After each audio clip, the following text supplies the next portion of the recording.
Hello guys, welcome to my YouTube channel news today. चुनाव आयोग की नियुक्ति पर क्यों हो रहा है विवाद? जैसा कि आप जानते होंगे, इसी साल केंद्र सरकार ने चुनाव आयोग की नियुक्ति और सेवा शर्त से जुड़े विधेयक संसद में पेश किए। संसद के दोनों सदन से पास होने के बाद राष्ट्रपति जी के सिग्नेचर के बाद फाइनली आप कानून बन चुके हैं। इस कानून को सुप्रीम कोर्ट में चुनौती दी गई है। उच्चतम न्यायालय से मुख्य चुनाव आयुक्त और अन्य चुनाव आयुक्त अधिनियम 2023 ये जो विधेयक है वो अनेक आधार पर रद्द करने की मांग की जा रही है। यानी सुप्रीम कोर्ट से मांग की जा रही है कि ये जो चुनाव आयुक्त अधिनियम 2023 संसद से पारित हुए, ये जो आप कानून बन गए, इसे अनेक तर्क के आधार पर रद्द करने की मांग सुप्रीम कोर्ट से की जा रही है। चलिए हम सबसे पहले चुनाव आयुक्त अधिनियम 2023 के बारे में जान ले। तो ये 1991 के जो अधिनियम थे, जो चुनाव आयोग की नियुक्ति और सेवा शर्त से जुड़े थे, उसको प्रतिस्थापित करेगा, यानी उसकी जगह लेगा।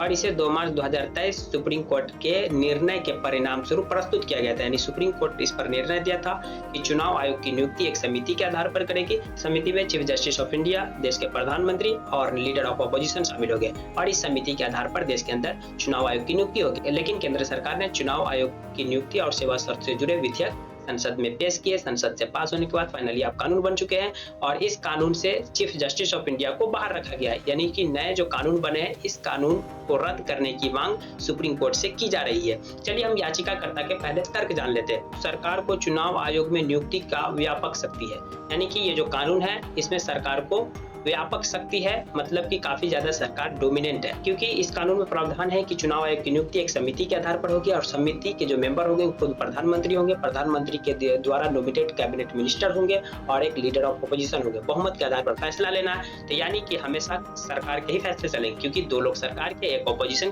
का कुछ चलेगा नहीं। तो यानी सरकार को काफी ज्यादा इसमें शक्तियां देती है, व्यापक शक्ति, यानी एक तरफा शक्ति देती है। दूसरा जो याचिकाकर्ता के तर्क है वो तटस्थ और स्वतंत्र न्याय समिति का गठन, मतलब कि एक तटस्थ और स्वतंत्र न्याय समिति का गठन होना चाहिए। तीसरा जो तर्क है कि चयन समिति एक स्वतंत्र और पारदर्शी प्रणाली की मांग और भारत के मुख्य न्यायाधीश को चयन समिति में शामिल करना। तो याचिकाकर्ता यह भी करे कि सुप्रीम कोर्ट ने 2 मार्च 2023 को जो फैसला सुनाया था, जिसमें भारत के न्यायाधीश, मतलब कि चीफ जस्टिस ऑफ इंडिया, प्रधानमंत्री, लीडर ऑफ अपोजिशन, जो ये समिति बनाए थे, इस टाइप की समिति होनी चाहिए। यानी कि चुनाव आयोग की नियुक्ति में चीफ जस्टिस ऑफ इंडिया, यानी जो भारत के है, वो भी शामिल होना चाहिए। और अगला तर्क है कि न्यायालय की अवमानना का विषय है, मतलब कि 2 मार्च 2023 को सुप्रीम कोर्ट फैसला सुना है और उस फैसला को प्रतिस्थापित करने के लिए केंद्र सरकार ने ये कानून बनाया है और इस कानून से चीफ जस्टिस ऑफ इंडिया को बाहर रखा है। तो ये सारे तर्क याचिकाकर्ता के हैं। चीफ जस्टिस ऑफ इंडिया ने पूछा कि क्या संसद या किसी विधानसभा के पास सुप्रीम कोर्ट द्वारा पहले से दिए गए फैसले को रद्द या संशोधन करने के लिए गजट अधिसूचना या अध्यादेश जारी करने का अधिकार है या नहीं। चलिए हम कानून के प्रमुख प्रावधान को जान लेते हैं। तो चुनाव आयोग की नियुक्ति चयन समिति के सुझाव पर राष्ट्रपति के द्वारा की जाएगी।